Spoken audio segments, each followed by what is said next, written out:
Grimo, my old.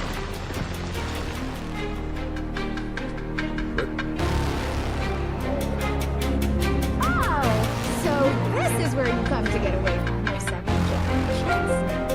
Here, don't bother to wait for us. What is all this slobbering and panting? Isn't it obvious? Really bad. Huh? You managed to slip past our scouts?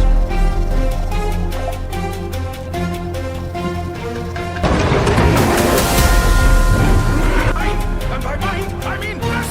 But this place, we are... So?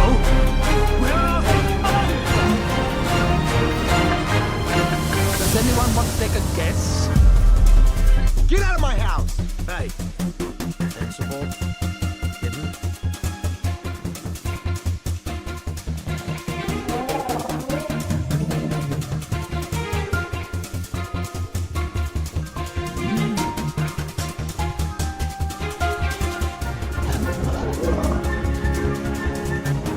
Now you can draw. I have a reason to. Sorry.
Quand un village entier apprend à vivre avec les dragons, la paix peut ressembler à une victoire. Dans le cas de Burke, elle ressemble surtout à une maison devenue trop petite. Les toits sont couverts d'ailes, les rues servent de pistes d'atterrissage, et chaque matin commence par le malam madélange de fumae, de cris et de bonne volonté. Pourtant, derrière cette image heureuse, une question travaille Hiccup. Combien de temps un refuge peut-il rester secret quand il accueille tous les dragons Libadera des chasseurs? How to Train Your Dragon, The Hidden World, sorti en 2019 et réalisé par Dean de Blois, reprend l'histoire quelques années après le deuxième film. Hiccup est devenu le chef de Burke après la mort de Stoak. Il n'a pas hérité de la carrure de son pater, mais d'une responsabilité immense. Protéger les dragons, son peuple, et Lida est fragile selon laquelle les deux peuvent partager le Malam-Monde. Azeros et Katata, Croque-Mou n'est plus une créature blessaée que l'on apprivoise en secret. Il est son meilleur ami, son partenaire de vol et, d'une certaine manière, le symbole vivant de tout ce qu'Hiccup essaie de construire. Le film commence pourtant par une opération de sauvetage. Dans la nuit, Hiccup, Astrid, Valka, Rustic, Varek et les autres s'introduisent dans un poste de chasseurs. Ils avancent avec une précision presque militaire, mais l'ambiance reste celle d'une bande qui improvise autant qu'elle planifie. Les dragons sont libérés par dizaines. Les cages s'ouvrent, les Shaaen tombent, les ennemis sont Daa Sarma, et Burke repart avec une nouvelle population Ailae. À euro court terme, l'opération est un succasse. À euro long terme, elle laisse une trace impossible, cachée. Grimel le Grave, le chasseur qui dirige ce rat d'assaut, n'est pas pradassant lorsque Hiccup a détruit le camp. Il observe les conséquences. A écoute les récits de survivants et comprend rapidement ce que les autres adversaires n'ont jamais compris. Le problème n'est pas seulement Burke, ni seulement les dragons. Le problème, c'est le lien entre Hiccup et Croque-Mou.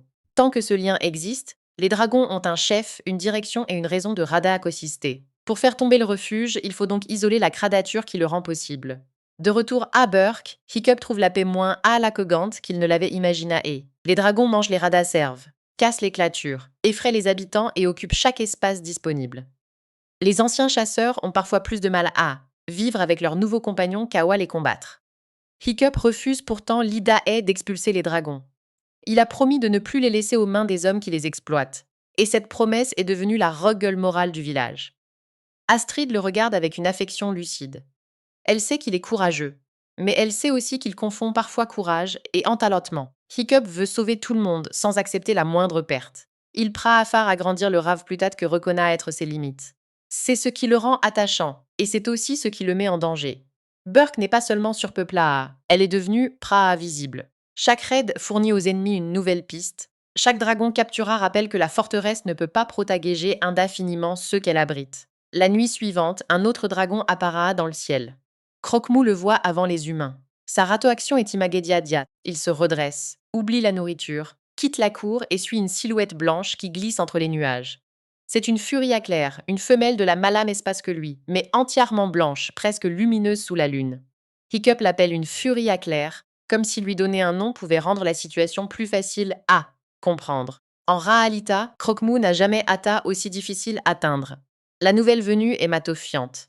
Elle s'approche du village, observe Croque-Mou, puis disparaît douce qu'un humain fait un pas de trop. Croque-Mou tente de la suivre, mais sa queue artificielle limite ses mouvements. Hiccup comprend alors que l'appareillage qu'il a construit pour sauver son ami est aussi ce qui l'empaloche de le rejoindre. Il se met à fabriquer des systèmes de plus en plus absurdes, des madoécanismes de glisse, des dadas déclencheurs et des piages destinés à rapprocher les deux dragons. Chaque tentative se termine mal. Croque-Mou se retrouve couvert de boue, de branches ou de peinture, tandis que la furie à clair le regarde comme on regarde un prat étendant maladroit. Ces skakans sont drôles, mais Zedaka place da Ezeja, la relation centrale. Pendant les 2 premiers films, Hiccup devait apprendre à approcher Croque-Mou sans le contrôler. Ici, il recommence à vouloir rassoudre le daessir de son ami avec une invention. Il ne cherche pas à la coûter, il cherche à optimiser la rencontre. Croque-Mou, lui, n'a pas besoin d'une machine. Il a besoin de choisir son chemin. Le film laisse la comédie faire passer cette idée sans la souligner immédiatement. Au village, Astrid tente de ramener Hiccup vers le problème concret. La furie à clair n'est pas la seule menace. Les attaques contre les postes de chasseurs ont attiré l'attention de Grimmel, et celui-ci possède une expérience que les autres ennemis n'ont pas. Il connaît les dragons, leurs réactions, leurs faiblesses. Son nom provoque une inquiétude particulière chez Valka, qui a déjà vu ce que des hommes organisés peuvent faire lorsqu'ils transforment la peur en commerce. Grimmel finit par envoyer une dadadadagation plus tâte qu'une arma. Un message arrive à Burke, accompagné d'une menace simple, livrer Croque-Mou ou voir le village d'Ada détruit. Hiccup ne se laisse pas impressionner. Il Raagépon comme un chef qui refuse de négocier avec un praagédateur. Mais lorsqu'il retourne dans la grande salle, il entend les habitants se disputer. Certains veulent combattre, d'autres veulent partir. Tous comprennent que le village ne peut pas gagner une guerre d'usure contre un ennemi qui sait Oa frapper. Cette dispute est importante parce que Hiccup Dada couvre la limite de son modal. Il a liba Eraa les dragons, mais il ne leur a pas offert un avenir. Il a construit une communauté autour d'une urgence permanente. Tant que l'ennemi reculait, cela ressemblait à une stratégie. Face Grimmel, cela ressemble à une fuite en avant. Valka propose alors une solution qu'Hiccup redoute. Chercher le monde Kasha. Le lieu légendaire, Oa, les dragons seraient à l'abri des hommes. Pour elle, cette idée n'est pas une superstition. Les dragons viennent de quelque part. Leur migration, leur instinct et leur manière de disparaître dans les brumes suggèrent l'existence d'un sanctuaire inaccessible. Si Burke ne peut plus servir de refuge, il faut peut-être rendre les dragons à un monde Konararasu pour eux. Hiccup racassiste. Quitter Burke reviendrait à admettre que son pour avait peu à l'autre raison sur un point. Un chef doit parfois renoncer à ce qu'il aime pour protéger ceux qui dépendent de lui. Hiccup a toujours voulu prouver qu'une autre voie était possible. Il ne veut pas que la paix se termine par une capitulation. Astrid lui rappelle que partir n'est pas forcément abandonner. Parfois, sauver une idée demande de changer l'endroit Oa on la daekefand. Avant qu'il puisse daeke ses idées, Grimmel frappe. Ces hommes ne prennent pas le village. Ils mettent en place un piège qui vise directement Croque-Mou. Des flatasachettes enduites de poison ralentissent le dragon. Le poison n'agit pas comme une blessure visible, mais comme une brume qui brouille les ratas à réflexe. Croque-Mou tombe, puis se relave, furieux, et Data s'orienta. Hiccup comprend que l'ennemi a étudié leurs habitudes. Le raid Pratekatedon n'attatait pas une démonstration de force, qu'attatait une expérience. La furie éclair attaque les chasseurs pour sauver Croque-Mou, mais elle ne reste pas. Lorsqu'elle repart, le dragon noir la suit malgré sa faiblesse. Hiccup se lance à leur poursuite et Date couvre, au-dessus des arbres, une vaserita qu'il n'a été pas prêt à regarder. Croque-Mou peut voler sans lui. Pas trace bien, pas encore, mais assez pour choisir une direction. Le lien qui les unit ne disparaît pas, il change de forme. Le soir venu, Hiccup prend une décision. Burke doit être évacué. Les habitants rassemblent leurs affaires, les dragons forment un chaos aérien au-dessus du port, et les anciens guerriers se retrouvent à piloter des bateaux chargas de matériel, d'animaux et de souvenirs. Le Dada Zepar n'a rien d'une parade à Azeroak. Il est bruyant, maladroit, parfois ridicule. Les maisons sont abandonnées, les statues restent derrière. Malam la tombe de Stoak et regarda une dernière fois, comme si Hiccup cherchait la permission de partir. Le voyage ouvre une parenthèse à retranche. Pour la première fois, la communauté entière se dado replace au lieu de dado défendre une frontière. Les adultes s'inquiètent de la nourriture, de la matotao et de la destination. Les adolescents transforment le pont en terrain de jeu. Les dragons, eux, occupent les voiles et les ponts comme s'ils avaient toujours vatocu en mer.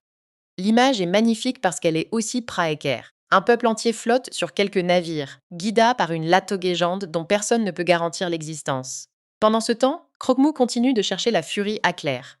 Hiccup lui fabrique une nouvelle queue, plus latogégore, capable de se ratogégler sans intervention humaine. Cette fois, il ne la fixe pas pour contrôler le vol. Il laisse son ami Daacidé. Le geste para-technique, mais il marque une étape affective. Hiccup commence à comprendre qu'aider quelqu'un ne signifie pas rester indispensable. La furie à clair s'approche à nouveau.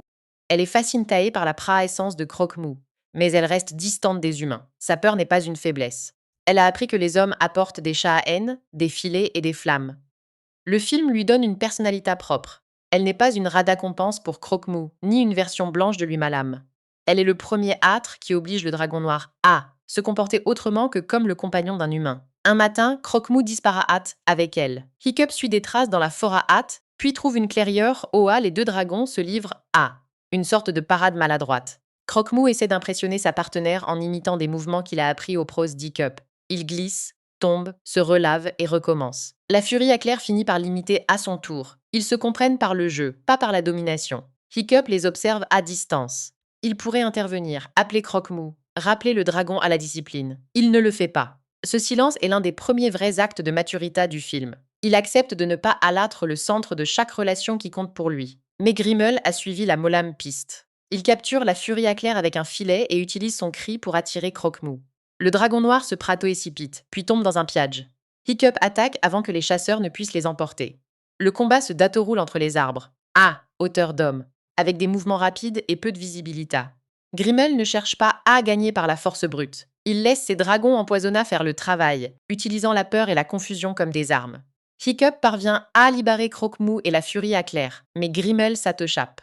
La victoire est donc incomplète.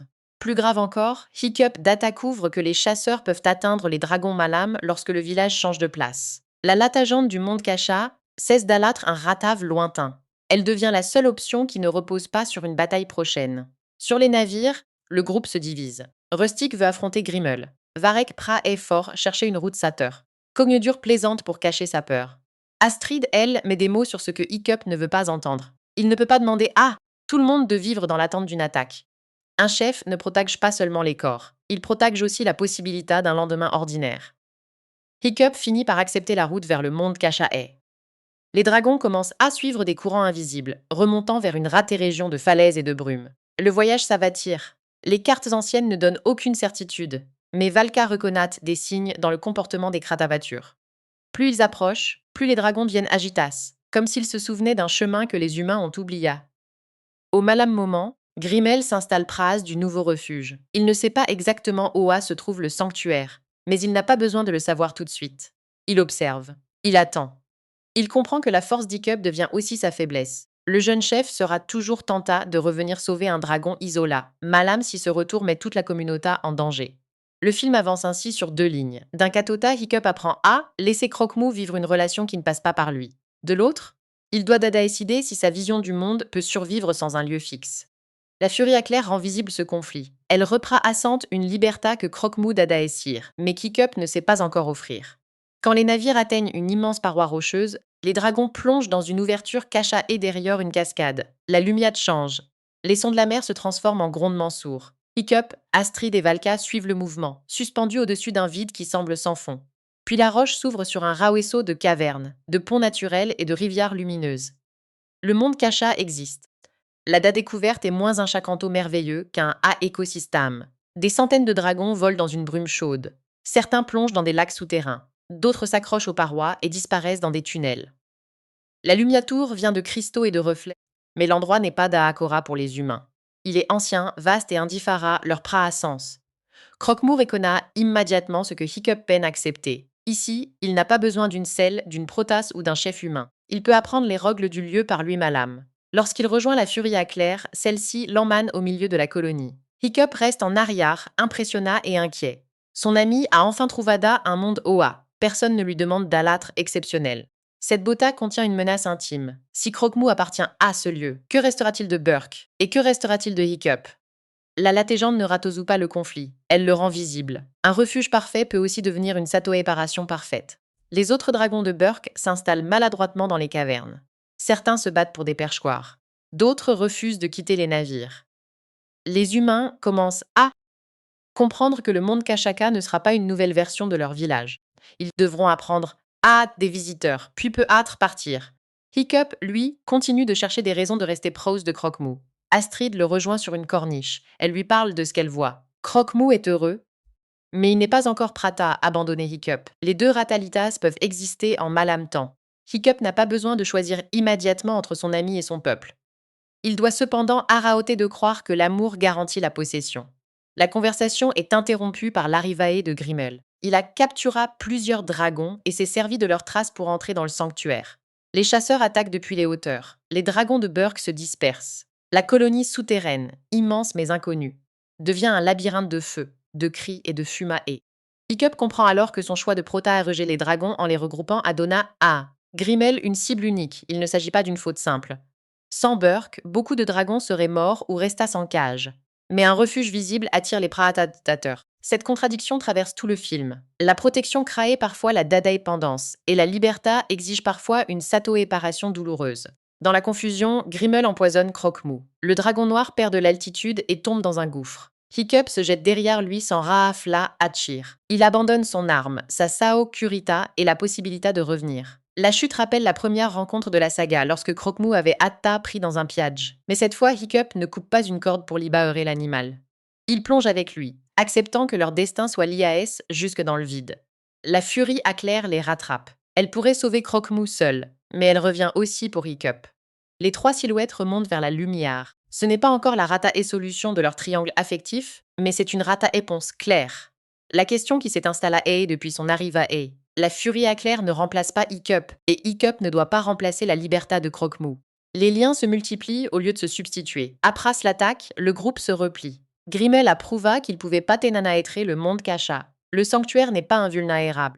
Hiccup, à Épuisa, comprend que le combat final ne se gagnera pas en tenant la porte. Il faudra faire sortir Grimmel, le Sato éparé de ses dragons, et empêcher son Armae de suivre la colonie. Il a élaboré un plan avec Astrid, Valka et les autres. Lidae et Riskatoe. Utiliser le Dadaessir de Grimmel pour attirer Croque-Mou hors du monde Kasha, puis retourner son propre dispositif contre lui. Hiccup sait qu'il met son ami en danger. La différence, cette fois, est qu'il demande à Croque-Mou de seize. Le dragon accepte, non parce qu'il obéit, mais parce qu'il comprend la situation et décide de revenir. Le plan fonctionne d'abord. Croque-Mou et la Furie Éclair sortent du sanctuaire, suivis par quelques dragons qui servent d'appassante. Grimmel mord à Laméa Grasson.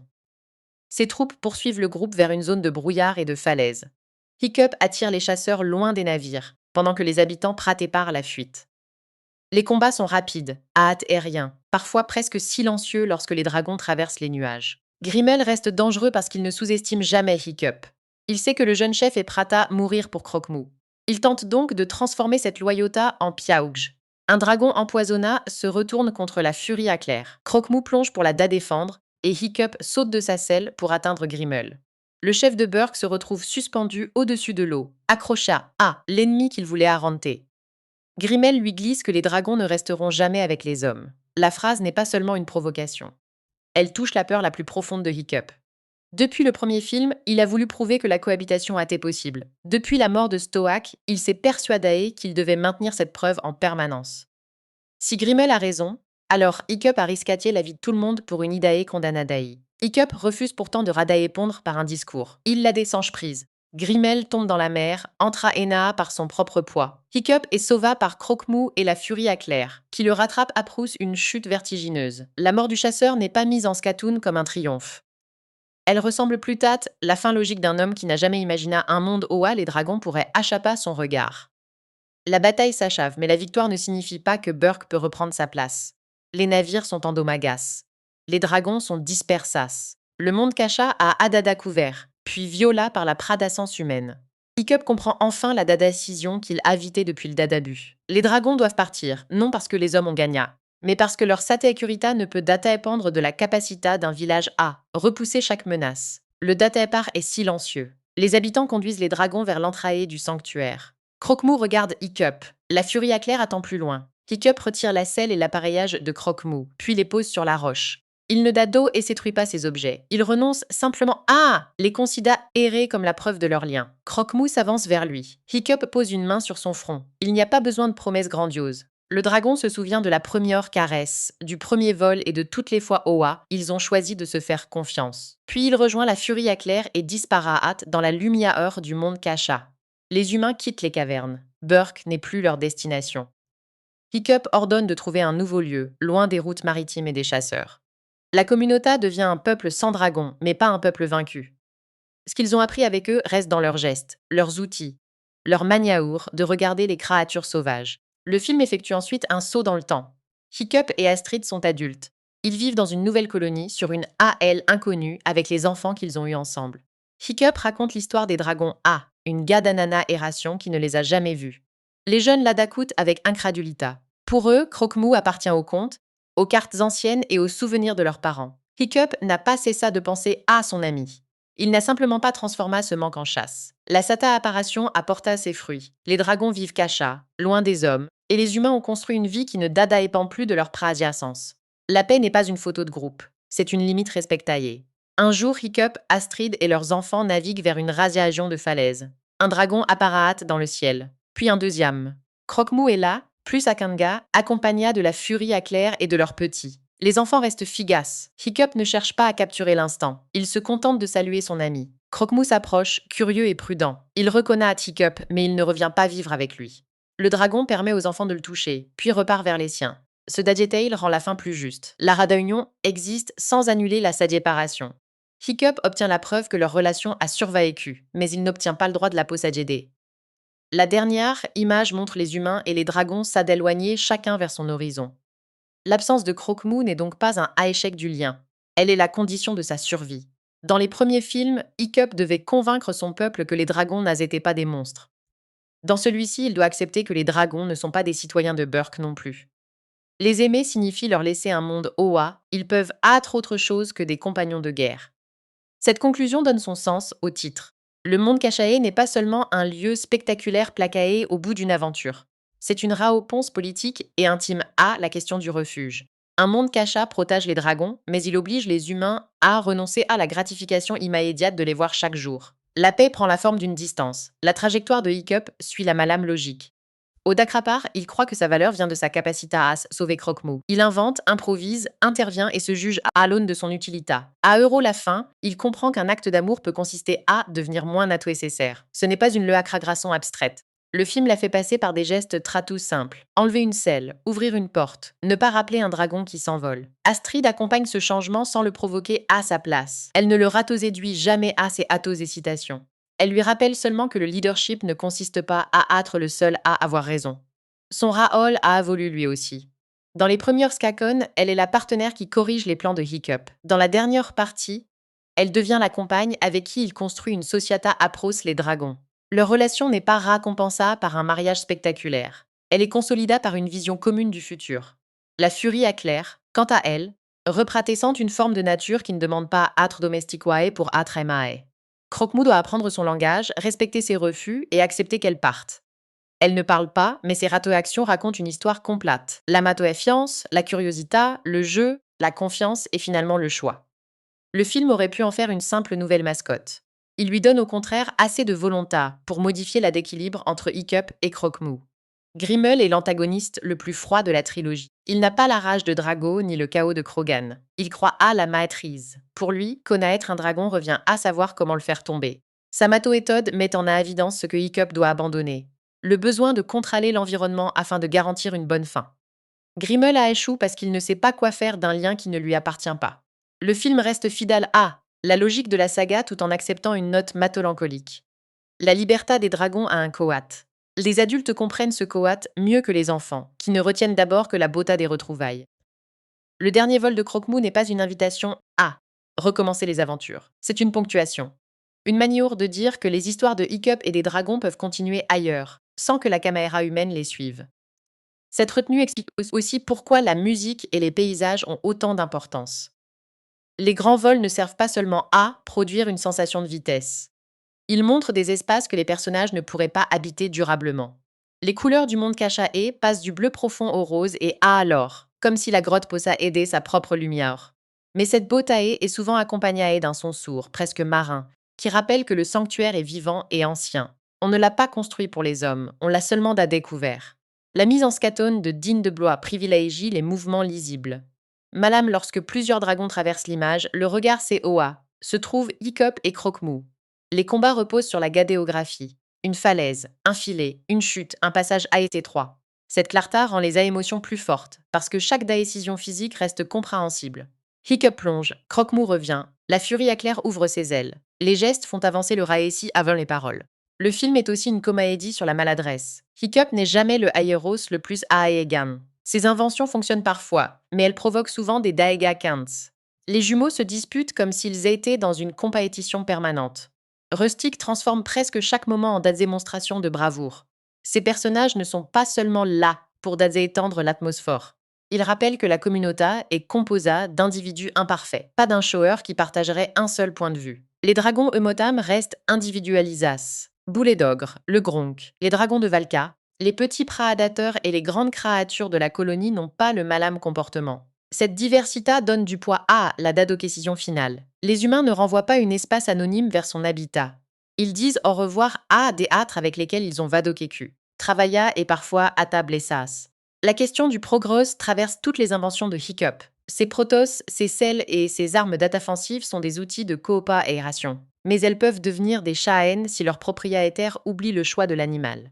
Le film ne condamne pas la technologie, il demande simplement qu'il décide de son usage. La dernière fois que Hiccup retire l'appareillage de Croque-Mou, il ne rejette pas son propre Gadjani, il remet le Gadjani à sa place. Sur le plan de la franchise, How to Train Your Dragon, The Hidden World fonctionne comme une clôture émotionnelle. Il reprend les tomes des 2 premiers films, la peur qui se transforme en curiosité, le deuil qui devient responsabilité, le lien entre un enfant et un animal, puis la transmission. Mais il ne cherche pas à offrir une menace plus gigantesque que la pratique aidante. Son enjeu principal est une décision intime. La trilogie se termine lorsque son Atheros comprend ce qu'il doit laisser partir. Les faits de fabrication renforcent cette lecture. Le film est le troisième volet d'une trilogie écrite et réalisée par Dean DeBlois, avec les voix originales de Jay Baruchel pour Hiccup, America Ferrera pour Astrid, Kate Blanchett pour Valka, Gerard Butler pour Stoic dans les images de Madémoire et F. Murray Abraham pour Grimmel. La version franagráfaise possède ses propres interprètes et sa propre musicalité, mais elle conserve le malam équilibre entre humour, tendresse et gravita. La bande originale est signée A. John Powell, qui reprend les motifs de la saga tout en les élargissant pour accompagner un ratassis de data à part. Le film a été produit par DreamWorks Animation et distribué par Universal Pictures. Il a connu un important succès international et a été salué pour la qualité de son animation, sa musique et la maturité de sa conclusion. Ces AOM ne remplacent pas l'histoire. Ils expliquent seulement pourquoi le dernier acte peut sembler plus ample que le conflit qui le pratique. Toute la trilogie se resserre dans un choix de quelques secondes, puis s'ouvre sur plusieurs années. Ce qui reste après le récit, c'est une idée simple mais exigeante. Construire un monde meilleur ne signifie pas toujours partager le même espace. Parfois, il faut rendre la frontière assez saure pour que l'autre puisse vivre sans nous. Hiccup commence comme un adolescent qui veut prouver que les dragons peuvent être ses amis. Il devient un adulte capable de comprendre qu'un ami n'a pas besoin de rester à portée de main pour rester un ami. La fin confirme que la relation entre Hiccup et Croque-Mou n'a été pas fondée sur la possession. Si le dragon revient des années plus tard, c'est parce qu'il le choisit. Il repart ensuite pour la malame raison. Le film ne demande pas au spectateur de croire que tout sera facile. Il lui demande de reconnaître une forme de bonheur moins immédiate, savoir que quelqu'un est en sato kurita, malame loin de soi. Et lorsque Croque-Mou disparaît une dernière fois derrière les nuages, Hiccup ne court pas après lui. Il reste avec Astrid, leurs enfants et le monde qu'ils ont bas pressenti. Son regard contient du manque, mais aussi de la confiance. La première rencontre avait commencé par une créature blessée et qui ne pouvait pas voler seule. La dernière rencontre se termine par un dragon libre qui n'a plus besoin d'un autre suivi. How to Train Your Dragon, The Hidden World n'efface donc pas les aventures praacadentes. Il les relie. Chaque vol partaga, chaque réapparition, chaque victoire contre les chasseurs conduisait vers cette question. Que devient un lien lorsqu'il n'a plus besoin d'un autre prouva? La réponse est dans le silence du dernier échange. Les dragons retournent au monde Kasha, les humains continuent leur route. Et l'amitié demeure praasisa aimant parce qu'elle accepte de ne pas tout retenir. Pour comprendre pourquoi Hiccup refuse d'abord de partir, il faut revenir à ce que Burke représentait avant l'arrivée de Croque-Mou. Pendant des gags et narrations, l'AOL avait fini par la guerre contre les dragons. Les maisons étaient construites comme des fortifications. Les adultes parlaient des attaques comme d'une saison naturelle, et les enfants apprenaient à tenir une arme avant de savoir ce qu'ils feraient de leurs mains. Stoic avait accepté cette logique parce qu'il ne voyait aucune alternative. Hiccup, lui, n'avait pas la force de suivre la tradition. Sa différence est devenue son avantage lorsque sa curiosité lui a permis de voir une créature derrière le mot monstre. La première moitié de la trilogie avait donc produit une rada évolution morale avant de produire une nouvelle ville. Les habitants de Burke ont changé d'avis plus vite qu'ils n'ont changé d'infrastructure. Ils aiment les dragons, mais ils n'ont pas encore appris à partager un espace avec des animaux qui ont leur propre langage, leur propre migration et leurs propres conflits. Un dragon qui dévore une réserve n'est pas cruel, il agit selon son besoin. Un humain qui s'en plaint n'est pas forcément revenu à la haine. Il découvre simplement que la bonne intention ne remplace pas l'organisation. Hiccup vit cette contradiction au quotidien. Lorsqu'il se promène entre les maisons, il est salué comme le sauveur de la Helle, mais il est aussi interrompu par des habitants qui demandent une solution pour une toiture bralae ou une clôture arrachae. Il répond avec une idée, une invention ou une promesse. Il ne ment pas. Il croit sincèrement pouvoir résoudre le problème suivant avant qu'il ne devienne le problème de tout le monde. Son défaut n'est pas l'arrogance, c'est une confiance excessive dans sa capacité à réparer les conséquences de ses propres décisions. La bande qui l'entoure fonctionne comme un miroir de cette énergie. Rustic veut prouver sa valeur en affrontant le danger de front. Varek cherche les rogles et les informations qui permettront d'auto-éviter le danger. Cognedur transforme son inquiétude en provocation. Cranedur, lui, accepte avec une facilité dada concertante les situations qui terrifient les autres. Ces tempéraments ne sont pas interchangeables. Lorsqu'une dada décision est prise, chacun ratavadal une manière différente de supporter la peur. Hiccup est le seul à croire qu'il doit absorber toutes ses peurs à la place du groupe. Le premier raid contre les chasseurs traduit ce caractère dans l'action. Il dirige la manœuvre depuis les airs, donne des signaux rapides et improvise lorsque les hommes ferment une sortie. L'Askakon pourrait être jouée comme une victoire militaire, mais elle est filmée comme une opa-ézération de liba-ézération qui dada-ézérap presque en falite. Les dragons quittent les cages, se malal au dragon d'Aezeja praésan et emportent parfois leur sauveur dans leur enthousiasme. Hiccup rit, puis se rend compte que la fuma-ee des campements visibles depuis la mer constitue un phare pour n'importe quel ennemi attentif. Cette fuma-ee est l'une des premières preuves que la victoire a un coat. Chaque cage brisae laisse derrière elle une piste de cendre. La libertae des dragons est rasée elle, mais elle n'est pas discrète. Grimmel n'a pas besoin d'une longue encalate. Il lui suffit de suivre les conséquences. Ce principe revient souvent dans le film. Une bonne décision peut produire une nouvelle vulnata habilitate sans devenir une mauvaise décision. Le ratatessi refuse les solutions propres. Protéger les dragons n'est pas pratesanta comme une erreur. C'est pratatesanta comme un choix qui demande de plus en plus de courage. Lorsque Hiccup croise la furie à Claire pour la première fois, il ne voit pas immédiatement ce qu'elle change. Il voit un dragon rare, difficile à approcher, capable de disparaître contre le ciel. Croque-Mou, lui, voit une partenaire potentielle et cesse presque entièrement de s'intéresser aux ordres humains. Le dragon noir n'est pas jaloux d'Hiccup.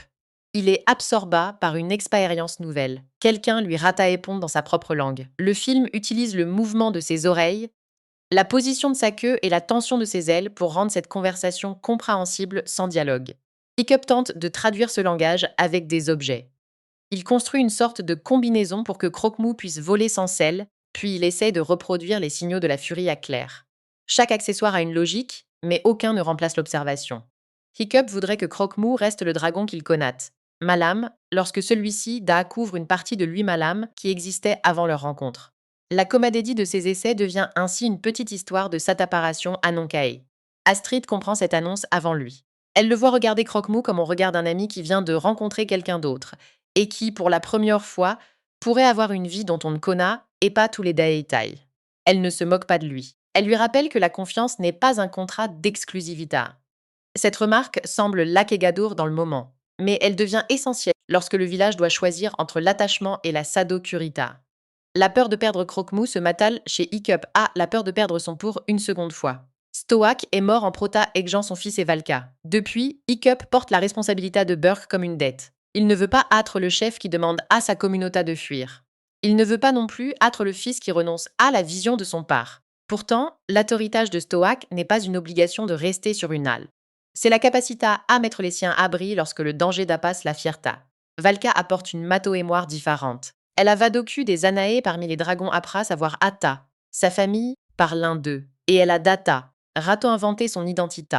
Son regard sur le monde Kasha vient d'une longue observation. Elle ne promet pas que les dragons accepteront les humains.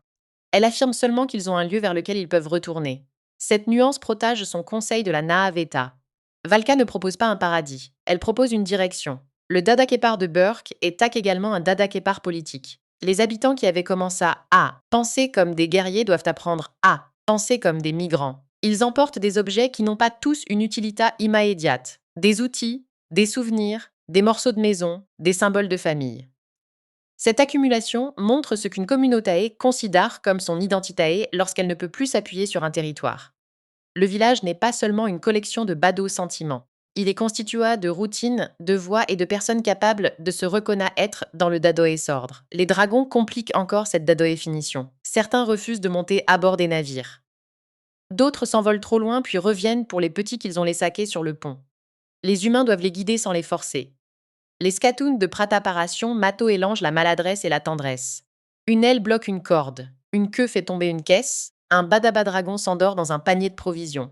Le film ne cherche pas à rendre la migration majestueuse à chaque instant. Il montre le travail raséel d'un dadapar collectif. En mer, les difficultés deviennent plus silencieuses. Les réserves diminuent, la maoketa au change et les cartes de Valka ne correspondent pas toujours à la katate. Hiccup doit écouter des gens qui n'ont pas l'habitude de donner des ordres. Varek calcule les courants. Rustic surveille l'horizon. Astrid va horrifier les blessures et les tensions dans le groupe. La hiérarchie du village se transforme en collaboration Forcassa et Hiccup reste le chef, mais il ne peut plus faire croire qu'il est le seul à savoir quoi faire. La relation entre Hiccup et Astrid avance dans cet espace de fatigue. Ils ne partagent pas seulement des moments romantiques, ils nadoiguent aussi le futur. Astrid demande si Hiccup imagine vraiment rester toute sa vie à courir d'un camp de chasseurs à l'autre. Hiccup répond qu'il n'a pas le choix. Pour lui, chaque dragon Menaka constitue une urgence personnelle. Astrid lui fait comprendre que ce raisonnement condamnerait la communauté à la éternelle urgence. Elle ne lui demande pas de devenir moins gatanatareux. Elle lui demande de distinguer la responsabilité de la culpabilité. Grimmel, de son katata, profite de cette confusion. Il ne rassemble pas une armatier par passion de la conquête. Il exploite une économie. Les dragons capturatés sont des marchandises, des armes et des preuves de pouvoir. Il les observe comme des matokécanismes.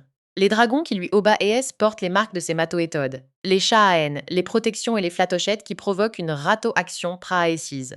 Le film ne dato-étaille jamais inutilement la violence de cette domination. Mais il montre suffisamment les cages pour que l'on comprenne ce que les habitants de Burke ont voulu abolir. La différence entre Hiccup et Grimmel se trouve dans le mot connaissance. Hiccup apprend à connaître Croque-Mou pour comprendre ce qu'il ressent. Grimmel apprend à connaître les dragons pour anticiper la manière de les neutraliser. Les malames observations peuvent donc servir la coopération ou au contral. Le film ne prata étant pas qu'il suffit de regarder attentivement pour devenir bon. Il demande ce que l'on fait de ce que l'on a appris. La furie Aclair refuse d'abord tout contact parce qu'elle reconnaît les outils humains. Lorsqu'un filet tombe tous d'elle, elle ne comprend pas qu'Hiccup essaie de la protéger. Elle comprend seulement qu'un filet est un filet.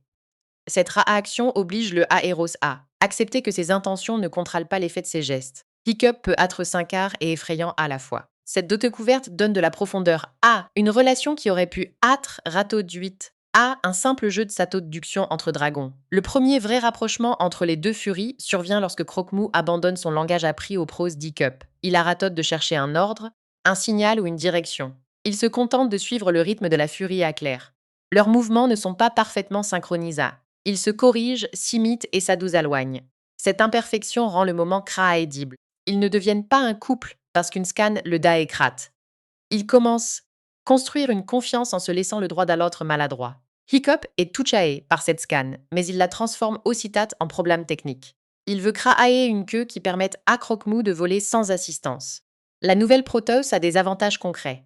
Elle est plus stable, plus facile à ajuster et moins dépendante d'un geste humain. Mais sa vraie valeur est symbolique. Hiccup fabrique un outil qui pourrait le rendre inutile. C'est la première fois que son invention ne cherche pas à rapprocher Croque-Mou de lui, mais à lui donner la possibilité de partir. Cette évolution se reflète dans les vols d'essai. Hiccup explique le maotécanisme, puis ça écarte. Croque-Mou adocite, avance, ouvre les ailes et tombe presque. La furie Aclair l'attend. Elle ne l'aide pas directement. Elle lui laisse l'espace de corriger son mouvement.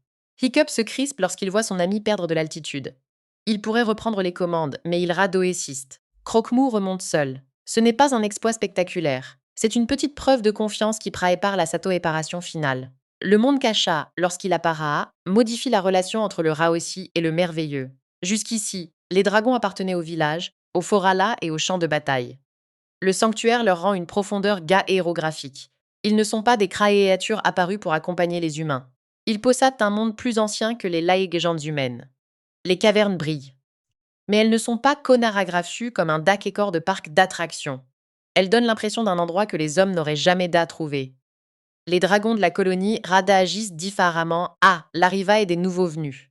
Certains semblent reconnaître la furie Aclair comme une figure importante. D'autres se contentent de poursuivre leur quotidien. Cette absence de Kahajarezémonie est significative. Le monde Kashae n'attendait pas Hiccup comme un sauveur. Il fonctionnait d'Areja sans lui. Le Akeros peut être central dans son village et secondaire dans un écosystème plus vaste. Hiccup ressent cette datacentration avec une intensité presque comique. Il cherche un poste d'observation, une place où il pourrait comprendre les routes de vol, les habitudes alimentaires et les zones dangereuses. Valka le laisse faire pendant un moment, puis lui rappelle que l'observation n'est pas une prise de possession. On ne protège pas un lieu simplement parce qu'on l'a cartographié. Parfois, la meilleure manière de le protéger est de ne pas y installer sa propre logique. La communauté humaine doit également réaviser ses attentes. Certains imaginaient que le monde Kasha deviendrait une nouvelle capitale. Ils parlent d'ateliers, de logements et de sentiers. Très vite, ils constatent que la roche est instable, que les dragons n'aiment pas les feux de cuisine et que les sons humains se propagent dans les tunnels. Le sanctuaire peut accueillir les dragons. Il n'a pas à penser pour une ville. Cette friction évite au film de transformer la nature en solution magique. Molam, un lieu idéal, possède ses propres règles. Les humains doivent apprendre à ne pas les briser. Hiccup le comprend lorsque son premier ataflex consiste à construire un pont entre deux corniches. Le pont faciliterait les dataplacements, mais il couperait une voie de vol utilisée par les dragons. Il renonce au projet. Pour une fois, Il laisse un obstacle exister parce qu'il appartient au lieu. Grimmel profite de cette adaptation lente. Il s'introduit avec des troupes qui connaissent les explosifs, les filets et les poisons. Leur stratégie ne consiste pas à vaincre tous les dragons. Elle consiste à provoquer une panique suffisante pour les faire sortir du sanctuaire. Un dragon qui fuit devient une piste devient une carte. La menace se nourrit des réactions de ses victimes. Hiccup Dae couvre le plan en observant les trajectoires de vol. Les dragons ne se dispersent pas au hasard. Ils sont poussaés vers certaines sorties par les fumaes et les bruits. Cette Dao-éduction rappelle son ancienne manière d'apprendre aux phrases de Croque-Mou. Il ne regarde pas seulement le mouvement, il cherche ce qui l'a provoqué à Ae. La connaissance qu'il avait utilisée à Ae pour comprendre un ami lui sert maintenant à comprendre un ennemi. L'affrontement avec Grimmel devient alors une bataille de volontas. Le chasseur veut ramener les dragons dans un monde Oa, ils sont visibles, divisa et vendables. Hiccup veut les conduire vers un monde Oa, ils peuvent disparaître. Les deux hommes ne se disputent pas seulement un animal. Ils défendent deux idées opposaques de la relation entre les espats.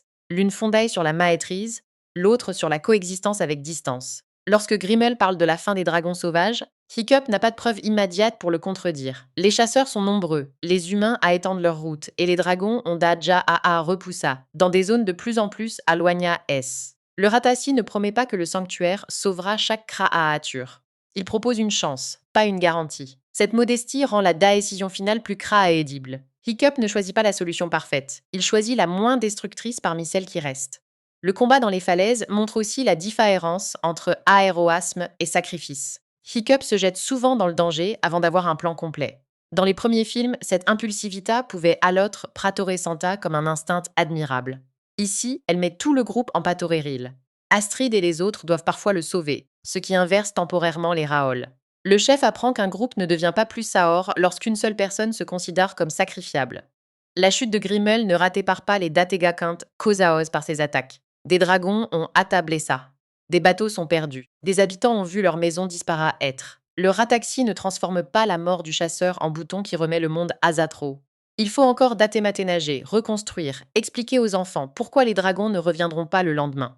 La victoire se mesure moins à ce que Hiccup a détruit qu'à ce que la communauté accepte enfin de ne plus retenir. La sataparation entre Croque-Mou et Hiccup est pratatéparatée par plusieurs adieux minuscules. Le dragon s'éloigne pendant les explorations. La furie à clair choisit une grotte Oa Hiccup ne peut pas entrer. Les deux furies reviennent parfois, puis repartent plus loin. Chaque absence oblige Hiccup à vivre quelques heures sans ratatéponce immédiate. Il découvre que le silence n'est pas nécessairement une menace. Il peut être la preuve qu'un alâtre se sent assez libre pour ne pas surveiller la réaction de son ami. Lorsque Hiccup retire la selle, son geste contient aussi la matoke-moire de toutes les fois Oa, cet objet a sauvé Croque-Mou. Il ne le jette pas avec matoke pris. Il le pose avec respect. Les inventions ont atota utile. Elles ont permis le premier vol, les premières missions et les victoires contre les chasseurs. Mais un outil qui a servi à libérer peut devenir un rappel de datorépendance. Lascan ne condamne pas le passa, elle lui donne une limite. Le regard de Croque-Mou sur Hiccup après ce geste est difficile à retraduire une seule émotion. Il y a de la confiance, de l'inquiétude.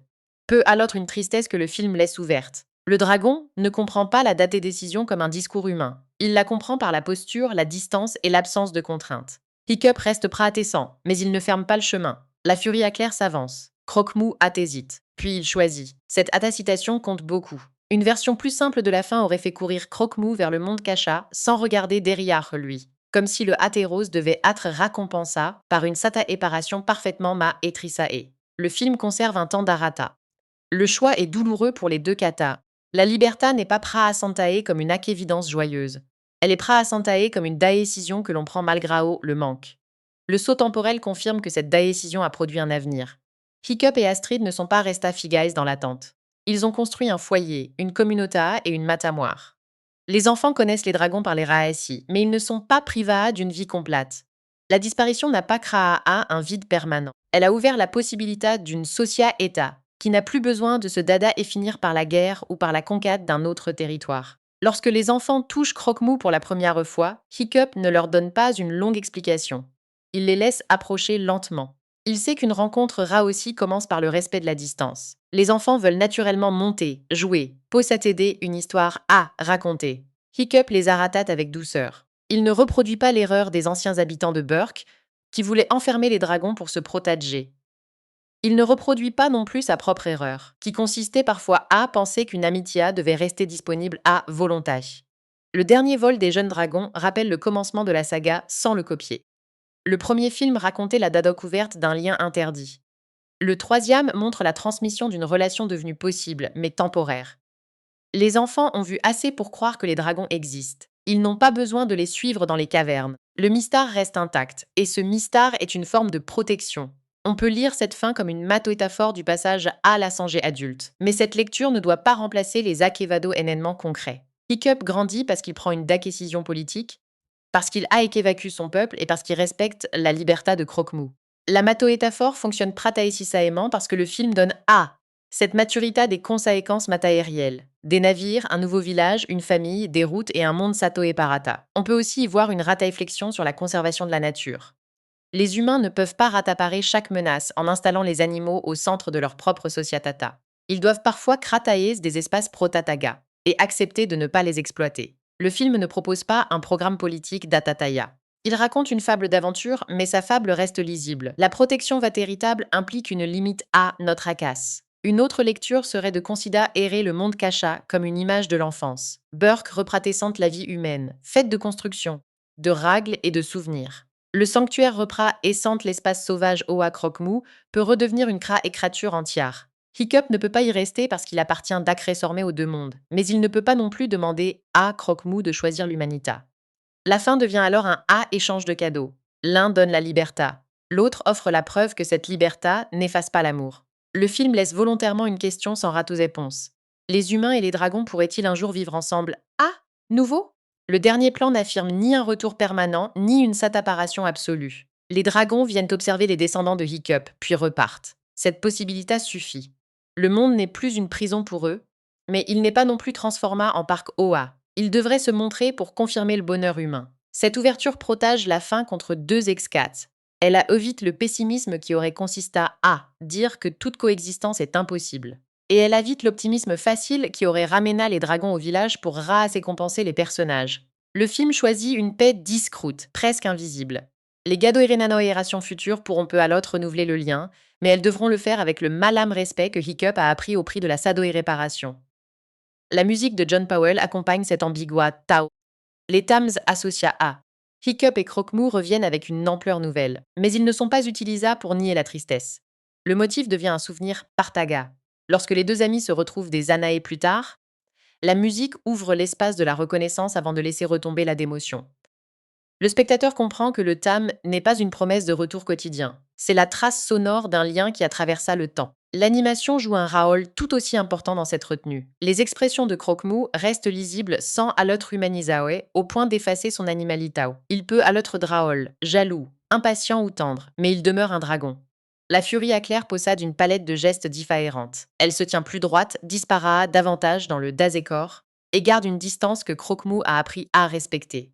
Les animateurs racontent donc les évolutions des relations par les postures avant les épliques. Les humains, eux, sont souvent dessinaces avec une laekagour asymétrie. Hiccup se penche. Astrid garde un équilibre plus solide. Rustic prend trop de place. Les jumeaux se déplacent comme s'ils se disputaient malam lorsqu'ils courent. Cette dynamique visuelle donne à la communauté une texture de groupe. Ils ne deviennent pas soudainement des akéros parfaits parce qu'ils ont adopté les dragons. Ils restent bruyants, vulnérables et attachants. La construction de Grimmel repose sur la sobriatata. Il n'a pas besoin d'expliquer longuement son passat pour inquiato à temps. Les marques sur ses armes et la radioaction des dragons suffisent à montrer sa madoatode. Lorsqu'il observe Croque-Mou, il ne voit pas une personnalité. Il voit un ensemble de radaflex à exploiter. Cette froideur produit un contraste avec Hiccup, qui est parfois trop attentif aux émotions et pas assez aux risques. L'un réduit les dragons à des maoékécanismes. L'autre risque de les réduire à des relations. La fin demande à Hiccup de sortir de cette seconde réduction. Les dialogues de la bande servent souvent à faire circuler la responsabilité. Quand Rustic propose une attaque, il exprime la colère du groupe. Quand Varek insiste sur une règle, il rappelle le Razael. Quand Astrid contredit Hiccup, elle protège l'avenir contre une décision impulsive. Ces échanges empêchent le film de faire de l'intuition du aéros une vaerita automatique. Hiccup se trompe, reagrassoit des objections, puis modifie son plan. La croissance passe par la écoute autant que par le courage. Les scacones de cuisine, de rasa-apparition et de rangement ont aussi une fonction discrète. Elle montre le travail quotidien qui rend une communauté durable. Les dragons peuvent inspirer des batailles et des vols, mais il faut toujours rasaparer un toit, transporter de la nourriture et s'occuper des plus jeunes. Le film fait entrer ces Tatokench dans l'aventure pour rappeler que la paix n'est pas l'absence d'action. C'est une autre forme d'action, moins spectaculaire et plus longue. Le dadapar final des dragons renverse les images de libertation des premiers actes. Au dadabut, les cages s'ouvrent et les dragons s'envolent vers Burke. À Euro la fin, les portes du monde Kasha s'ouvrent et les dragons repartent loin des humains. Dans les deux cas, Hiccup est Pratassan, mais son Raoul change. Au dadabut, il provoque le mouvement. À Euro la fin, il le rend possible puis s'efface. Cette symétrie donne au dernier acte sa force sans avoir besoin d'un grand discours explicatif. La trilogie peut aussi être comprise comme trois étapes de la relation entre une société et ce qu'elle considère comme différent. Le premier film oppose la peur et la connaissance. Le deuxième montre que la connaissance ne suffit pas lorsqu'un pouvoir veut exploiter la différence. Le troisième examine la responsabilité qui suit la victoire. Après avoir gagné le droit de vivre ensemble, faut-il continuer à imposer cette proximité? La réponse du film est prudente. La coexistence peut être une étape, pas nécessairement une destination permanente. Hiccup n'abandonne pas les dragons à l'oubli. Ils gardent leurs histoires, transmet leur existence à ses enfants et reste attentif aux signes de leur présence. La Mahonémoire devient un lien moins intrusif que la possession. Il peut parler de croque-mou sans le rappeler. Il peut regarder le ciel sans y envoyer un signal. Cette transformation du souvenir est l'une des plus belles conséquences du dernier acte. La relation avec Astrid gagne également une nouvelle maturité après le saut temporel. Elle n'est pas simplement la récompense romantique de l'aventure. Elle est la personne qui a vu Hiccup à chaque étape, adolescent maladroit, chef improvisat, ami possessif, puis adulte capable de laisser partir. Leur couple fonctionne parce qu'il repose sur une capacité à se contredire sans se perdre. Astrid ne remplace pas Croque-Mou et Croque-Mou ne remplace pas Astrid. Hiccup apprend à aimer plusieurs âtres sans leur demander de remplir la malame place. La pratascence des enfants rend cette idée visible. Ils grandissent dans un monde OA, les dragons sont absents. Mais OA, leur absence n'est pas expliquée comme une punition. Hiccup ne raconte pas que les humains ont de mauvais et qu'ils ont perdu le droit de les voir. Il raconte une histoire de confiance, de danger et de choix. Les enfants peuvent être amerveillés, sans transformer cet amerveillement en désir de capture. Le dernier contact entre les enfants et Croque-Mou pourrait facilement devenir une scatune sentimentale trop appuyée. Elle reste touchante parce que Croque-Mou garde le contrôle du rythme. Il s'approche, accepte le contact, observe les humains, puis retourne vers la furie à clair. Le mouvement appartient au dragon. Hiccup n'organise pas la rencontre comme une catara hémonie. Il laisse l'animal décider quand elle commence et quand elle se termine. Ce respect final donne un autre sens au titre de la saga. Apprendre à dresser un dragon ne signifie pas apprendre à le soumettre. Le mot dresser est progressivement vidassé de sa violence pour devenir apprendre à vivre avec. Dans The Hidden World, Molam, cette traduction devient insuffisante. Hiccup ne cherche plus à dresser Croque-Mou. Il cherche à savoir quand ne pas intervenir. Le film est donc un raquessi de renoncement, mais pas un raquessi de dataka fête. Hiccup renonce à la proximité quotidienne, à la preuve visible de son amitié et à l'idée qu'un chef doit garder son peuple au malam endroit. En exchange, il obtient une communauté durable, des dragons en Saokurita et une relation qui n'a pas été brisée par la Sao apparition. Le prix est Raoael, mais le Batenatafis n'est pas abstrait. La question de la Satakurita reste néanmoins imparfaite. Le monde Kasha a Atatata couvert une fois. D'autres hommes pourraient le trouver. Les dragons ne sont pas magiquement protategatas contre toutes les menaces. La fin repose sur une probabilité, une discraisation et un changement de comportement humain. C'est une solution fragile, mais toutes les solutions respectueuses du vivant le sont lorsqu'elles dépendent du refus de conquérir.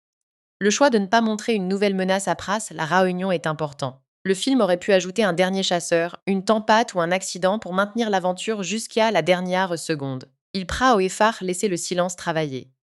Une fois Grimmel vaincu, l'histoire n'a plus besoin d'un obstacle extérieur. Le vada héritable avadoénement est un taérarieur. Hiccup accepte que la victoire ne se mesure pas au nombre de batailles encore possibles. Ce silence s'attend au Kraradi et à la sensation de sortie. Il n'y a pas de Skaun post-Gadana Arik destina à promettre une nouvelle mission. La boucle est fermée à « les dragons existent, mais ils ne doivent pas revenir pour justifier une suite ». Cette absence respecte la décision du dernier acte. Le monde continue, mais l'histoire de Hiccup et Croque-Mou a trouvé sa forme complète. Pour un radassi d'animation destiné à un large public, cette maturité est un pari. Les plus jeunes peuvent retenir les couleurs, les courses et les animaux fantastiques. Les adultes peuvent reconnaître la peur de voir un enfant grandir et devenir indépendant. Les deux lectures ne s'annulent pas. L'aventure reste immédiate, tandis que la démotion s'installe dans les détails. Un regard qui dure, une Zelda eposa et un dragon qui revient puis repart. Le film sait également que l'humour peut protéger une émotion sans la diminuer. Les maladresses de Croque-Mou pendant sa parade rendent le dragon attendrissant, mais elles donnent aussi Hiccup le temps de voir son ami comme un âtre d'Atassiran, pas seulement comme un partenaire de mission. Les plaisanteries de la bande empêchent le Ratassi de devenir une cataratamonie funèbre avant l'heure. Lorsque le Datapar arrive, la tristesse para plus forte, parce que le film a laissé les personnages vivre dans toute leur excentricité. Les chasseurs, eux, ne sont jamais praa santa comme une masse indistincte. Ils ont des raals, des outils et une organisation. Cette praécision rend le conflit craédible sans donner la violence une dimension graphique. Les dragons sont en danger parce que des hommes ont construit un système autour de leur peur. Détruire une cage ne suffit pas. Il faut empêcher que le système puisse reconstruire une cage ailleurs. Le monde Kasha offre une distance, mais le changement moral des humains reste indispensable. Hiccup transmet cette morale par l'exemple plus tâte que par l'autorité. Il n'exige pas que son peuple l'imite. Il montre ce que coate une décision, puis accepte les critiques lorsqu'elle a échoué. Ces erreurs rendent la communauté plus prudente. Dans un récit plus traditionnel, le Atheros aurait trouvé une arme ultime ou un royaume à gouverner. Ici, il trouve une manière de ne pas être le centre de la solution. La praessence de Stoic, Malam lorsqu'il n'est plus structure cette évolution. Hiccup pense souvent à ce que son pour ferait. La réponse finale n'est pas de reproduire Stoic, mais de l'interprétateur. Stoic prota égait son peuple en affrontant le danger. Hiccup le protage en l'éloignant du danger. Les deux gestes viennent du Malam amour, mais ils appartiennent à deux générations et à deux mondes différents. Valka représente la possibilité d'une autre transmission. Elle n'impose pas sa vie parmi les dragons à Hiccup. Elle lui donne des informations, puis le laisse décider. Son expérience l'a rendue attentive aux frontières. Elle sait que les humains peuvent apprendre des dragons sans devenir des dragons, et que les dragons peuvent aimer les humains sans leur appartenir. Cette position intermatodiaire aide Hiccup à formuler un choix qui n'est ni retour à la haine, ni fusion naave. Le monde de la saga garde une part de la Togjand jusqu'au dernier plan. Les lieux ne sont pas tous Nomaa. Les dragons ne sont pas tous Klassa, et le monde Kasha conserve des zones que les humains ne visitent pas. Cette incomplétude est volontaire. Un univers entièrement expliqué aurait transformé le mystère en inventaire. En laissant des passages inconnus, le film protège la sensation que les dragons ont une vie qui continue en dehors du Ratossi. Cette sensation est renforcée par la manière dont les dragons quittent la Tok'ran. Ils ne sont pas alignés pour un dernier salut. Ils se dispersent, suivent leur propre groupe et se fondent dans les reliefs. Malam Croque-Mou, qui a Atata le personnage le plus proche du spectateur, redevient brièvement une silhouette parmi d'autres. La Kamatera accepte de perdre son atroce visuel. C'est une manière audacieuse de conclure une saga fondée sur sa pratrascence. Si l'on revient au Databu, la question principale n'a été pas seulement de savoir si Hiccup pourrait sauver les dragons. Il s'agissait de savoir si un refuge pouvait rester un refuge lorsqu'il a été construit autour d'une seule personne. La réponse est non. Burke a besoin d'une nouvelle forme et Hiccup a besoin de devenir un chef qui ne confond pas disponibilité et fidélité. Le monde Kasha résout les deux problèmes en Malam temps, mais seulement parce qu'il exige une sato-apparition. La dernière rencontre entre les familles de Hiccup et de Croque-Mou donne une image apaisée de cette nouvelle Rogel. Les enfants voient les dragons comme des visiteurs. Les dragons voient les humains comme des voisins lointains. Aucun groupe ne cherche à s'installer chez l'autre.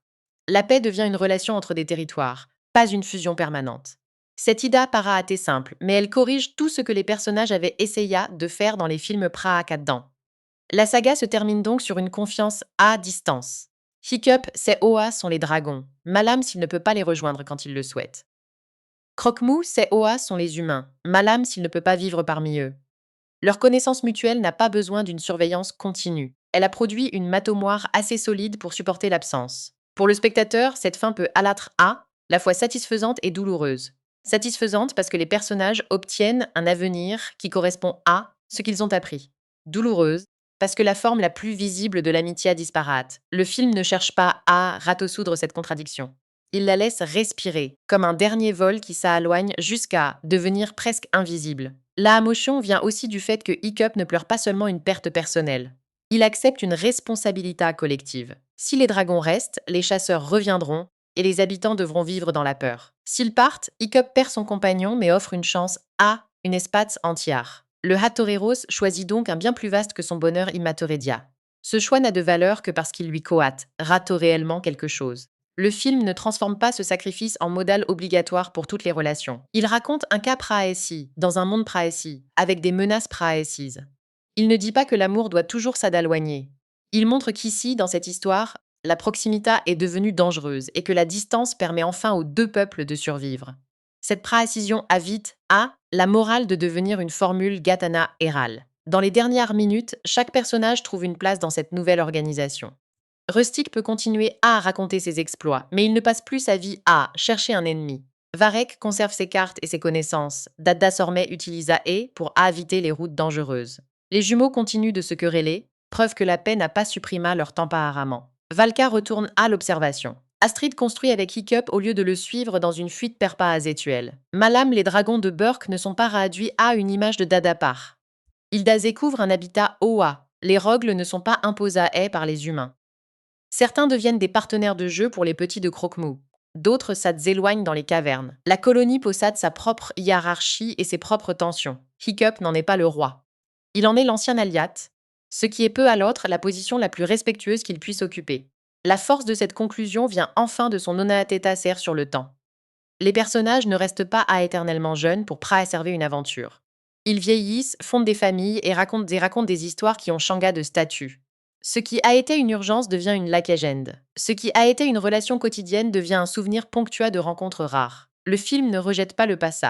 Il lui permet de devenir un héritage. Et l'héritage de Hiccup n'est pas une arme, un traton ou une statue. C'est une manière de regarder ce qui fait peur avant de décider quoi en faire. Il a appris à ne pas confondre différence et danger, puis à ne pas confondre affection et possession. La première, le agressant, a transformé Burke. La seconde transforme Hiccup lui Malam. Quand les dragons repartent dans le ciel, le Rada Essi ne promet pas qu'ils seront toujours visibles. Il promet seulement qu'ils auront un endroit où à vivre et qu'une Gadana-ération humaine saura pourquoi il faut le protéger. Cette promesse suffit à donner un avenir au monde Kasha. Le reste appartient aux dragons. À leur chemin et à l'obscurité lumineuse de leur caverne. Ainsi, l'histoire complète de How to Train Your Dragon, The Hidden World, n'est pas celle d'un Atheros qui conquiert un dernier royaume. C'est celle d'un Garakarasson devenu chef qui Dada couvre que son plus grand acte de protection consiste à ouvrir la main. Il libère les dragons des cages, puis il libère Croque-Mou de la Nadoacécita de revenir. Il perd une praessence, mais il sauve une possibilité. Et lorsqu'il se retrouve des années plus tard, le geste le plus important n'est pas la datreinte, c'est le Dadapart qui suit. La menace qui pose sur Burke paraît d'abord abstraite, parce que Grimmel n'apparaît pas dans les premières opérations. Il existe comme un nom que les chasseurs prononcent avec prudence. Cette absence lui donne une puissance particulière. Hiccup est habitué à voir l'ennemi arriver avec une flotte ou une armée. Grimmel agit autrement. Il laisse les autres prendre des risques, puis il utilise les informations qu'ils lui rapportent. Il transforme la patience en arme. Lorsque son visage apparaît, enfin, le contraste est volontaire. Il n'est pas gigantesque, ni couvert d'armure impressionnante. Il parle avec calme, comme un homme qui a d'Atakaja calcula la fin d'une conversation. Ses valatements, ses outils et la disposition de ses dragons indiquent une vie organisée est autour de la capture. Il n'a pas besoin de haar les dragons pour les à détruire. Il lui suffit de considérer leur liberté comme un problème à rassoudre. Hiccup n'est pas prêté par ça, un ennemi qui refuse le duel Aroak. Il veut protéger les habitants et les dragons en même temps, mais cette ambition crée trop de points surveillés. Grimmel le pousse à agir. Un poste attaquoit ici, un dragon blessa là. Une menace transmise par un messager. Chaque incident semble isolé jusqu'au moment où Hiccup comprend qu'il forme une carte autour du village. Cette carte se lit aussi dans les mouvements de Croque-Mou. Le dragon s'éloigne de Burke pour suivre la furie à Claire, puis revient chercher Hiccup. Grimmel comprend que cette alternance permet de reparer la communauté.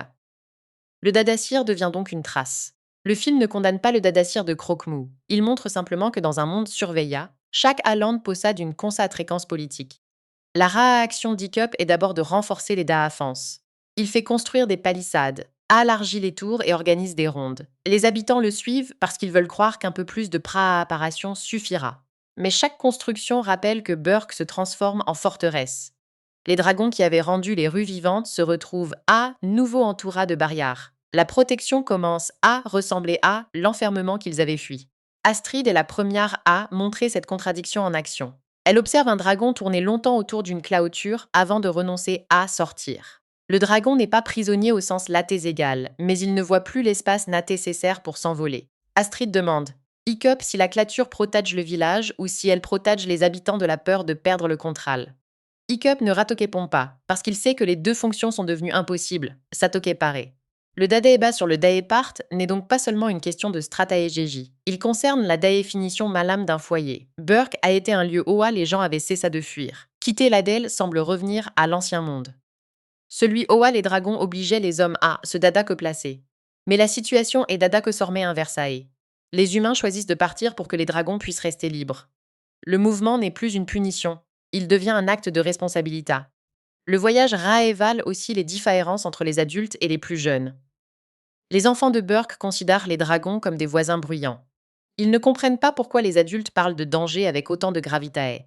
Les adolescents, eux, voient le Dadapar comme une nouvelle aventure, puis Dada couvre la fatigue et l'incertitude. Hiccup se trouve entre les deux groupes. Il doit Prada observer la d'amerveillement sans masquer le prix Radael de la Dada-décision. Les navires ne progressent pas en ligne droite. Les dragons les tirent parfois dans une direction avant de changer brusquement de cap.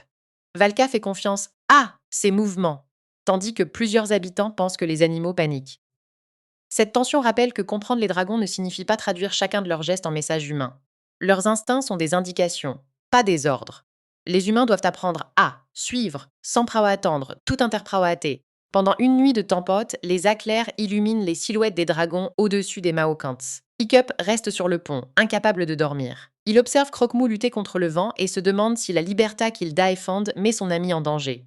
Astrid le rejoint, mais ne le force pas à parler. Leur silence est différent de celui qui s'attarera bientôt Hiccup et Croque-Mou. Ici, il indique une praessence. Astrid reste catata de lui, sans essayer de rataparer son inquiétude. Le lendemain, le ciel s'éclaircit et Croque-Mou appellera à Grassois la furie à claire prose de la proue. Il quitte le groupe malgrado le vent. Hiccup ne le rappelle pas. Il vadorifie simplement que la nouvelle queue fonctionne, puis laisse le dragon choisir son altitude. Cette skaoun pourrait être jouée comme une preuve de confiance spectaculaire. Elle est plus intéressante parce qu'elle ressemble à une habitude nouvelle, presque banale. Hiccup n'a pas supprimé avec sa peur. Il a appris à ne pas lui donner automatiquement le contral. La furie éclair entraîne Croque-Mou vers des passages étroits entre les falaises. Croque-Mou a hésite, parce que sa protasse et son poids ne lui permettent pas encore de tourner avec la malam praécision. Il tombe dans l'eau, remonte couvert d'algues et repart. Le jeu avadoule quelque chose d'essentiel. Il ne cherche pas seulement à impressionner la furie éclair. Il apprend un nouveau corps, une nouvelle vitesse et un nouveau langage. Hiccup doit l'accompagner de loin, comme un parent qui regarde un enfant apprendre à marcher. Le monde cachaé se laisse approcher par étapes. Les dragons disparaissent d'abord dans un brouillard, puis reviennent avec des traces de poussière brillantes sur leurs ailes. Valka reconnaît un minéral qu'elle avait vu dans des grottes anciennes. Varek compare les cartes et Dada découvre que les courants marins forment une boucle autour d'une zone sans vent. La Lata Ekjand devient une hypothèse fondée sur plusieurs signes, jamais une simple Ra-Evata élation magique. Lorsque l'ouverture apparaît est derrière la cascade, les humains doivent abandonner leurs bateaux. Ils ne peuvent pas les faire entrer dans les tunnels. Les navires restent à l'extérieur, exposés au Maraa et à une éventuelle attaque. Cette satoéparation matérielle prata épare la satoéparation affective. Les humains ne peuvent pas tout emporter dans le sanctuaire. Ils doivent choisir ce qui a une place et ce qui appartient à leur ancien mode de vie. Dans les premières cavernes, les dragons domestiqués cherchent instinctivement des repères humains. Ils reviennent vers les voies, les feux et les objets familiers. Les humains rasoképondent par des gestes simples. Ils atteignent certaines torches, Dada place les caisses et laisse les passages libres. La coexistence exige parfois moins d'action, pas davantage. Les personnages Dada couvrent que leur praessence est déjà une intervention. Hiccup rencontre les dragons de la colonie sans pouvoir les approcher tous. Certains l'ignorent, d'autres se montrent agressifs. Un dragon massif bloque un passage et refuse de bouger malgré les appels. Hiccup veut d'abord trouver une solution technique, puis comprend que le passage appartient au dragon. Il fait demi-tour. Ce geste paraît minuscule, mais il marque le moment où il cesse d'imaginer le monde Kasha comme une extension de Burke. La furie éclair observe cette évolution. Elle s'approche de Hiccup lorsque Croque-Mou est praessant, mais elle conserve une distance nette lorsque le dragon noir part. Ce comportement signale qu'elle ne devient pas immédiatement le compagnon des humains. Elle accepte leur existence parce que Croque-Mou les accepte, mais elle ne transfère pas automatiquement cette confiance. Le film maintient sa personnalité indépendante jusqu'au bout. Grimmel exploite les tunnels en utilisant la lumière. Ces hommes allumant des feux à des endroits précis, fort agressant les dragons à choisir les passages les plus visibles. Le monde Kasha, qui semblait protagoa par l'obscurité, devient une satori de couloirs à éclaira par l'ennemi. Hiccup comprend que la daokefance ne peut pas consister à répondre à chaque incendie. Il faut Dao placer l'affrontement vers un espace OA. Grimmel ne peut pas utiliser les parois contre eux. Le plan qui en Raoke-Sult implique un risque moral. Hiccup doit accepter que Croque-Mou serve d'apatin. Dans le Passa, il aurait Daasida seul et Praasanta le danger comme Inaas évitable. Cette fois, il explique le plan au dragon par des gestes, puis attend sa réaction. Croque-Mou ne comprend pas les mots, mais il comprend la situation. Il regarde la sortie, la furie éclaire et Hiccup, puis avance de lui Molam. Le consentement reste silencieux, mais il est visible. La sortie du sanctuaire donne lieu à un des grands mouvements de la fin. Les dragons s'attolancent par vagues, certains trop rapides, d'autres hésitants. Les chasseurs tentent de fermer les Akas. Valka guide les plus jeunes vers les cavernes Satoer. Astrid protège les humains qui ne savent pas voler. Hiccup et Croque-Mou attirent Grimmel vers les falaises extacérieures. Le lieu impose enfin sa propre logique. L'ennemi, les vents, les embruns et les distances remplacent les murs et les filets. Grimmel se montre pourtant capable de s'adapter. Il utilise un dragon Hypnotisa Ae pour ralentir Croque-Mou. La Scatoon mettant à évidence la différence entre une domination directe et une domination indirecte. Grimmel ne force pas seulement ses propres dragons. Il cherche à utiliser leurs réactions les uns contre les autres. Croque-Mou a hâte attaquer parce qu'il reconnaît hâte la peur de la créature en face de lui. Hiccup profite de cette citation pour changer de trajectoire. Le choix sauve un dragon, mais permet à Grimmel de se rapprocher. Cette conséquence rappelle que la compassion n'est pas une stratégie infaillible. Elle reste néanmoins la seule chose qui distingue Hiccup de son adversaire. Hiccup Ratefatour risquait une Dadatéfette plus tâte que gagner en reproduisant les matétodes des chasseurs. Le film ne garantit pas que cette décision fonctionnera. Il montre simplement qu'une victoire contraire à ses principes ne serait pas une victoire pour lui. La confrontation sur la falaise se dada roule sous un ciel presque vide. Les couleurs du monde Kacha-A ont disparu derrière la brume et la mer. Hiccup et Grimmel se retrouvent dans un espace plus simple. Ra-Adui A. Une corde, une selle et une chute. La mise en Skaun retire les accords fantastiques pour ramener le conflit à une question de choix. Grimmel s'accroche son arme. Hiccup s'accroche à l'idée de sauver tout le monde. L'un des deux doit accepter de Lakenshire. Lorsque Hiccup choisit de se laisser tomber avec Grimmel, il ne cherche pas à mourir. Il tente de couper la logique du duel. Grimmel s'attend. Ce que Hiccup protague sa propre vie ou celle de Croque-Mou de Manior Prae visible. Le geste d'At s'oriente le chasseur parce qu'il ne peut pas altre transforma en avantage Imaedia. Croque-Mou et la furie Aclair le sauvent ensemble, preuve que le lien entre les trois personnages est devenu plus grand que le dispositif de Grimmel.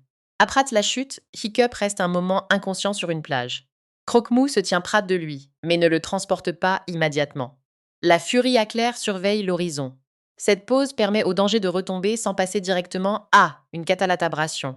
Hiccup se rataveille entoura de sable, de sel et de respiration de dragon. Il ne demande pas d'abord Oa et Grimmel. Il cherche Croque-Mou, puis comprend en voyant la furie Aclair qu'il n'a pas Ata Sova seul. Le retour au monde Kacha est différent de la première entrée. La première fois, Hiccup avana agracé avec émerveillement. Maintenant, il regarde les parois en sachant qu'il doit les quitter. Chaque passage possède une valeur nouvelle parce qu'il ne pourra pas y installer sa communauté. La connaissance du lieu n'est plus une promesse de propriata. Elle devient une matomoire à transmettre avec prudence. La décision de partir est annoncée aux habitants dans une grande caverne. Hiccup ne prononce pas un discours de victoire. Il explique que les dragons seront plus à tort sans la prataessence permanente des humains, et que les humains pourront vivre sans attirer les chasseurs vers le sanctuaire. Certains habitants sont Daetagraphus, d'autres sont Soulagas. Le film laisse ces ratagations coexister.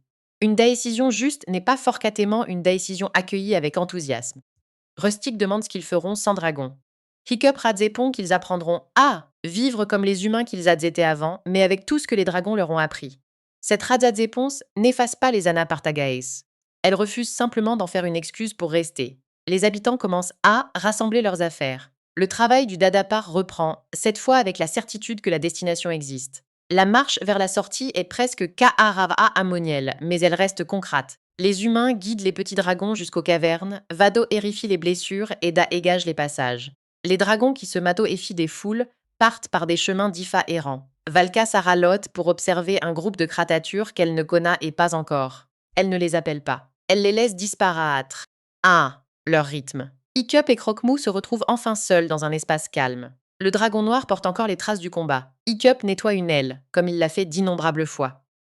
Le geste pourrait prolonger leur ancienne routine, mais il s'aralote avant de replacer la selle. Il comprend que prendre soin de Croque-Mou ne signifie pas reproduire toutes les étapes du passat. On peut conserver la tendresse et abandonner le dispositif. Le geste de Hiccup vers le front de Croque-Mou ressemble à la prémure caresse, mais il n'a plus la malfonction. Au date-but, il servait à obtenir une confiance que le dragon refusait. €1 la fin. Il confirme une confiance d'Azéja construite. Hiccup n'a plus besoin de convaincre Croque-Mou qu'il ne lui fera pas de mal. Il doit seulement lui montrer qu'il ne l'empêchera pas de partir. Lorsque Croque-Mou rejoint la furie à Claire, Hiccup reste immobile assez longtemps pour que le spectateur ressente la perte. La scatoon ne coupe pas immédiatement vers un paysage magnifique. Le visage d'Hiccup a le temps de changer. La tristesse arrive, puis la compréhension. Il n'est pas heureux de voir partir son ami. Il est heureux de savoir pourquoi il part. Le dada-déplacement vers une nouvelle terre constitue le dernier travail de la communauté Azé. Les habitants ne construisent pas une copie exacte de Burke. Ils choisissent un site plus ouvert, éloigna des routes connues et adapta à leurs besoins humains. Les premières maisons sont simples. Les enfants aident à porter des planches. Les adultes racontent les dragons sans les transformer en outils. La nouvelle colonie est moins spectaculaire, mais elle possède une stabilité que l'ancien village n'avait jamais connue. Astrid s'installe au siégeur de cette organisation. Elle participe aux décisions, entraîne les habitants et prend soin de la mémoire de ceux qui sont morts. Elle n'est pas simplement la personne qui attend Hiccup lorsqu'il revient d'une mission. Elle partage la responsabilité et de la communauté. Leur futur commun n'est pas une récompense ajouta et à la fin. Il est le rat et casulta de plusieurs choix rata et kata. La naissance de leurs enfants ajoute une temporalité supplémentaire. Hiccup n'est plus seulement le fils de Stoak ou le partenaire de Croque-Mou. Il devient lui-même un parent. Cette position lui permet de comprendre autrement les peurs de son père. Protet égeger un enfant ne signifie pas empêcher toute sa séparation. Cela signifie lui donner assez de confiance pour qu'il puisse un jour partir sans être détruit par la peur des parents. Quand Hiccup raconte les dragons à ses enfants, il ne raconte pas toutes les batailles dans le mal à mordre. Il insiste sur la première rencontre, sur la récupération de la queue et sur le moment où Owen Croque-Mou a choisi de revenir.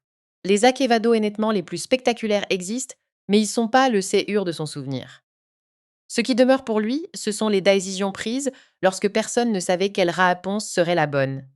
Les enfants demandent naturellement si les dragons reviendront. Hiccup leur répond qu'ils reviendront peut-être, mais qu'ils ne peuvent pas être appelés comme des animaux domestiques. Cette réponse maintient le mystère sans transformer l'attente en programme. Les enfants apprennent que le respect du vivant comprend la possibilité de ne pas obtenir ce que l'on désire. Des années plus tard, la famille navigue près de falaises inconnues lorsqu'une silhouette surgit dans les nuages. Hiccup reconnaît Croque-Mou avant même de distinguer ses couleurs. Le dragon revient avec la furie éclair et leurs petits. La rencontre est douce, prudente, presque ordinaire.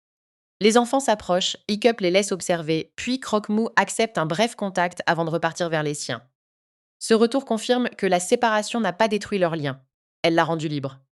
Hiccup peut garder Croque-Mou dans sa mémoire sans le rappeler, et Croque-Mou peut revenir sans redevenir un habitant de Burke.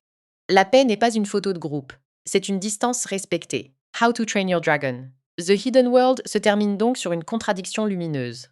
Le meilleur endroit pour l'amitié n'est pas toujours celui où les amis restent ensemble. Parfois, c'est celui où chacun peut devenir lui-même, revenir quand il le choisit, et repartir sans être retenu. Le monde humain continue d'avancer. Le monde des dragons demeure caché. Entre les deux, il existe désormais une confiance assez forte pour ne pas avoir besoin d'être visible.